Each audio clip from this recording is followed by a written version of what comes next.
By 1910, America was drowning in waste. Nearly 40% of all perishable food rotted before reaching anyone's table. The bottleneck wasn't farms or hunger, it was time, and decay always won.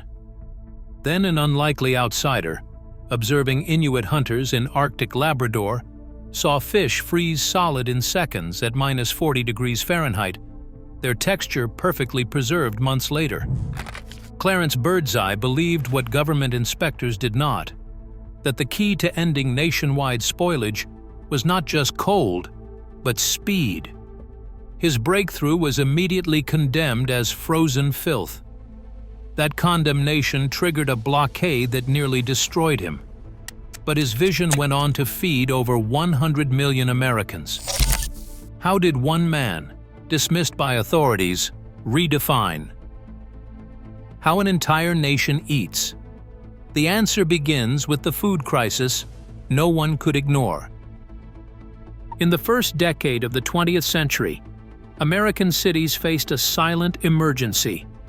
Railroads hauled produce, milk, and meat from distant farms, but the journey itself turned into a gauntlet of loss. By the time shipments reached New York or Chicago, as much as a third, sometimes even half, of all perishable food had already spoiled. Government reports from the era describe summer days when nearly half the milk arriving in eastern cities was unfit for sale. Lettuce picked fresh in California often arrived in the Midwest browned and rotten, 40% of a shipment lost before it ever reached a market stall. Fish caught on the Atlantic coast decayed in a matter of hours without reliable ice, with waste rates pushing 50% on some routes. The problem was not a lack of food or farming know-how. It was the gap between harvest and table, a stretch of time measured in days for which no reliable solution existed. Early refrigeration, dependent on blocks of ice and primitive cooling cars, could only slow the inevitable march of bacteria and enzymes. Even the best rail cars of the era struggled to hold temperatures below freezing for more than a day or two. As a result, meat shrank and soured, milk curdled, and vegetables collapsed into mush long before reaching city kitchens. The economic cost was staggering. In 1913 alone, the USDA estimated that spoilage and shrinkage in meat shipments amounted to nearly $200 million, a sum that did not even account for the parallel losses in dairy, produce, and fish. Urban populations swelled, but the infrastructure to move perishable food safely simply could not keep up. Every year, millions of tons of food grown with care and labor were lost to time and heat, never feeding a single person. This was the bottleneck that defined the American food supply, a crisis hidden in plain sight. In 1912, Clarence Birdseye arrived in the subarctic wilderness of Labrador, Canada, carrying a rifle, field notebooks, and a restless curiosity. He was a young naturalist, barely 30, hired to study local wildlife and hunt for valuable furs. The winters were brutal. Temperatures plunged to -40 degrees Fahrenheit. Winds howled across the ice, and daylight vanished for weeks. Survival meant learning from the Inuit communities who had lived there for generations. Birdseye watched as hunters pulled fresh fish from holes in the river ice, then tossed their catch onto the open ground. Within minutes, the fish froze solid, the cold so deep and dry it seemed to lock time itself. Months later, when the fish were thawed, they tasted and felt almost as if they had just been caught, firm, fresh, and clean. This was entirely different from the limp, watery fish that turned up in American markets after slow freezing or days on ice. Birdseye's mind raced. He realized the key was not just cold, but the speed at which the cold acted. The Inuit were not preserving food with ancient magic. They were using physics, harnessing the deep freeze of the Labrador winter to halt decay instantly. Birdseye took notes, sketched what he saw, and began to experiment with freezing small animals and vegetables himself. The results were undeniable. When frozen fast in that biting air, even delicate foods kept their structure and flavor. This was a practical, observable solution to a problem that plagued American cities. Food spoiled because the cold was not cold enough, or it acted too slowly. Years later, Birdseye would look back on those Arctic nights as the turning point. The answer had been there all along, practiced by people living on the edge of survival. He left Labrador convinced that the secret to feeding millions was not in farming more, but in freezing better and faster. That insight would become his life's obsession, setting him on a path that would challenge everything American food inspectors thought they knew about what safe, good food should look like. Clarence Birdseye's breakthrough hinged on a detail hidden from the naked eye. He understood that the fate of frozen food was not just about temperature, but about the physics of ice itself. When food freezes slowly, water inside the cells gathers into large ice crystals. These sharp, expanding crystals pierce cell walls, shattering the structure that gives food its shape and texture. That is why slowly frozen fish or vegetables, when thawed, turn limp, watery, and flavorless. The damage is irreversible. The cell walls have ruptured, and what was once crisp becomes mush. But in the Labrador winter, Birdseye saw something different. The air was so cold that fish froze solid in minutes. Under a microscope, he found that this rapid freezing formed only tiny, uniform ice crystals, so small they left the cells intact. When these fish thawed, the flesh stayed firm and moist, as if it had just been caught. The difference came down to speed. The faster the freeze, the smaller the crystals, and the better the preservation. Modern food science confirms what Birdseye saw. Quick freezing traps water in place before it can migrate and pool, preventing the mechanical wreckage of cell walls. The result is food that keeps its original texture, color, and nutritional value. Birdseye realized that every minute counted. The challenge was not just to get food cold, but to get it cold fast enough to avoid the slow formation of destructive crystals. This was a problem of engineering, not just of storage. He began to think in terms of heat transfer, surface area, and the rate at which cold could penetrate a package.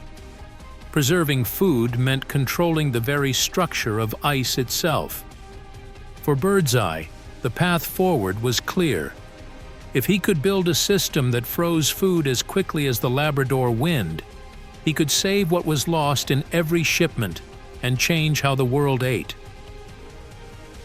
Clarence Birdseye's answer to the spoilage crisis was not just a new recipe or a colder warehouse, it was a machine that forced the laws of physics to work on his side. In 1923, he patented a system that looked more like industrial machinery than anything found in a kitchen. The heart of his invention was the double-belt freezer. Two endless steel belts, chilled by a brine solution down to -40 degrees Fahrenheit, moved in tandem.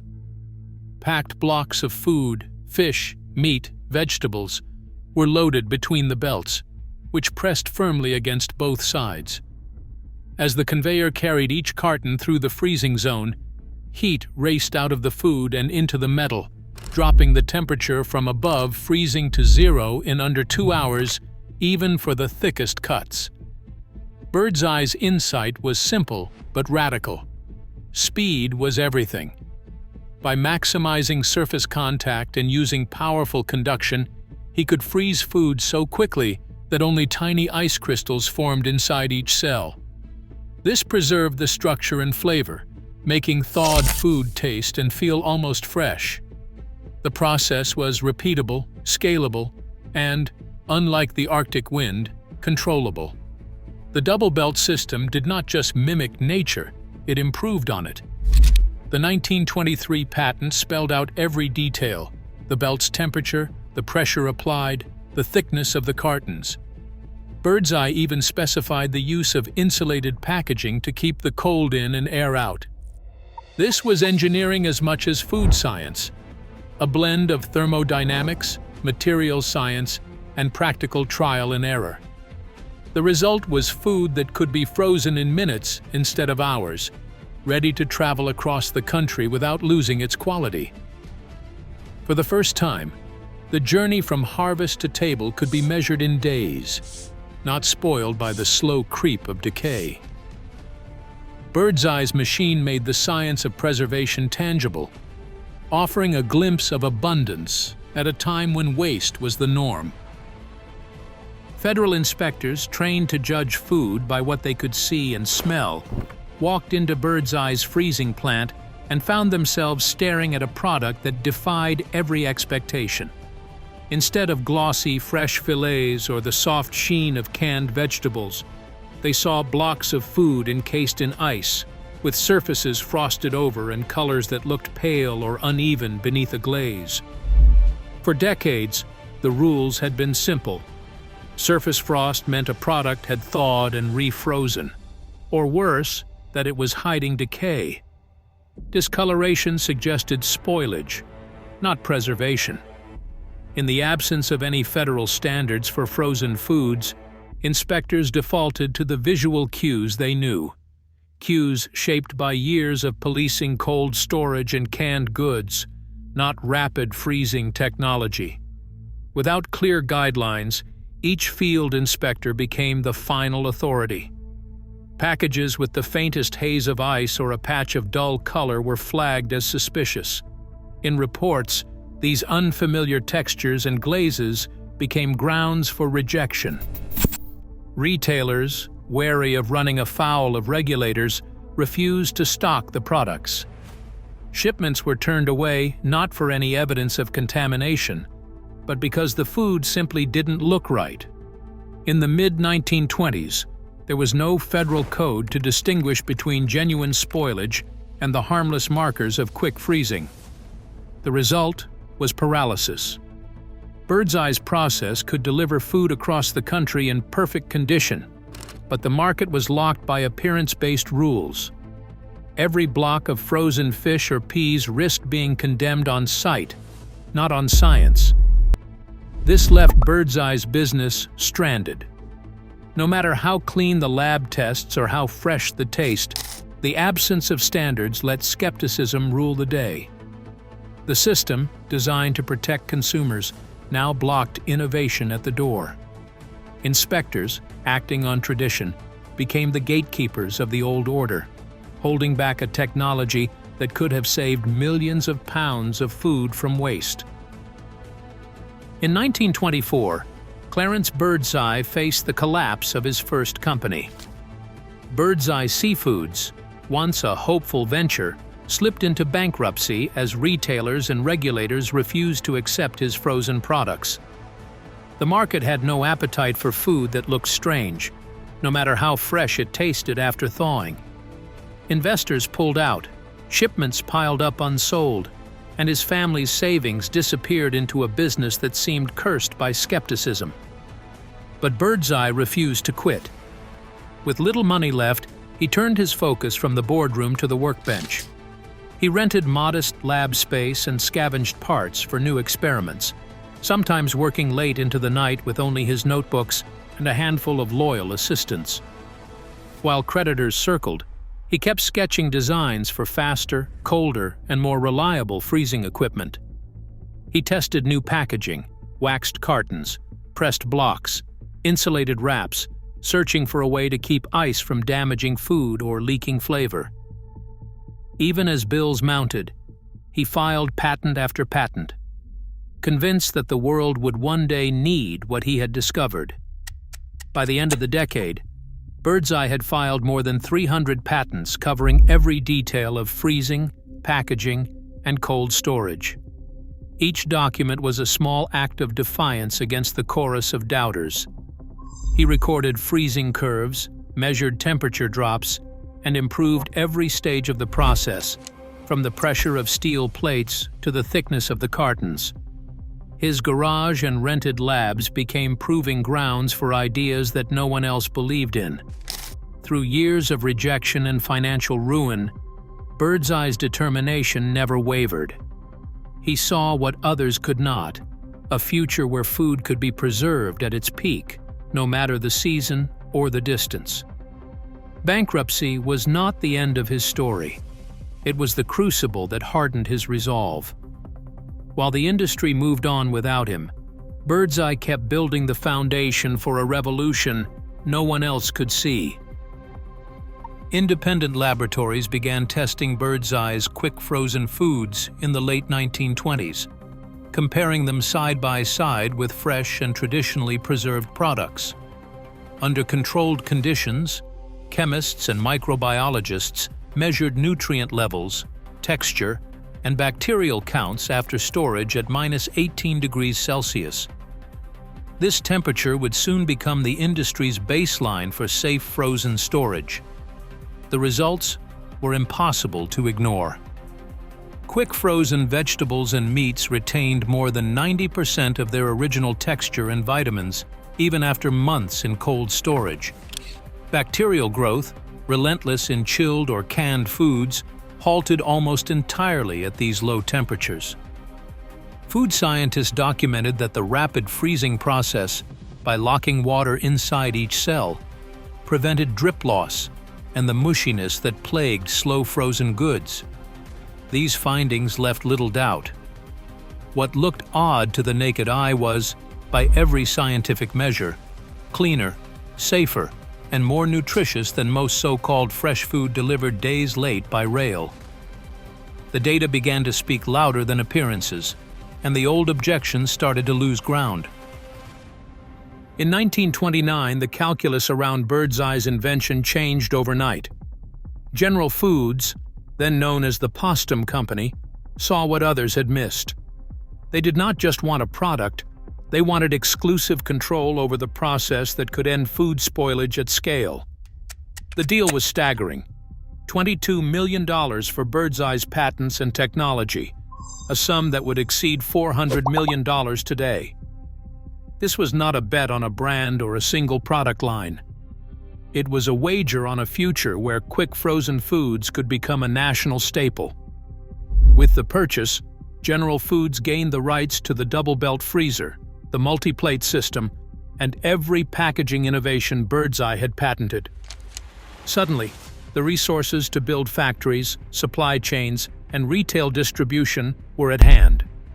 The company poured capital into test marketing frozen foods in Springfield, Massachusetts, rolling out 26 different items across 18 stores. For the first time, Birdseye's method moved from experimental labs and bankrupt ventures to the heart of American industry. The commercial launch set off a ripple effect that would force both regulators and competitors to reckon with a new reality. Quick freezing was no longer theory, it was big business. By the early 1930s, the federal government began to codify what had once been dismissed as a dangerous experiment. Rule writers at the USDA, facing undeniable evidence from independent labs and mounting commercial momentum, drafted the first national standards for frozen foods. The new protocols set temperature targets near 0 degrees Fahrenheit for storage and required rapid freezing methods that echoed Birdseye's original patents, with packaged goods pressed between metal plates or belts, frozen in minutes, not hours. Inspection manuals quietly replaced the old reliance on appearance with process and temperature checks. Frost and ice glaze, once grounds for rejection, became accepted markers of proper handling. As the United States entered World War II, these standards left the laboratory and factory floor and entered the global supply chain. Military logisticians adopted quick frozen meats and vegetables to feed millions of soldiers overseas, relying on the same cold chain principles Birdseye had pioneered. Frozen foods traveled by rail, ship, and truck, kept at precisely regulated temperatures from plant to battlefield. The wartime test validated every claim Birdseye had made: quality held, spoilage dropped, and food could reach distant fronts intact. What began as a regulatory obstacle became the backbone of a national and eventually global food system. Today, nearly every American freezer carries Birdseye's legacy, a technology once dismissed as unsafe, and now it feeds hundreds of millions worldwide. As food systems face growing strain from climate, from supply chain shocks, and from waste, the lesson endures. Progress demands pushing past what regulators accept as normal. Innovation may look like disruption, but sometimes it is the difference between scarcity and survival. What risks are we still too cautious to take?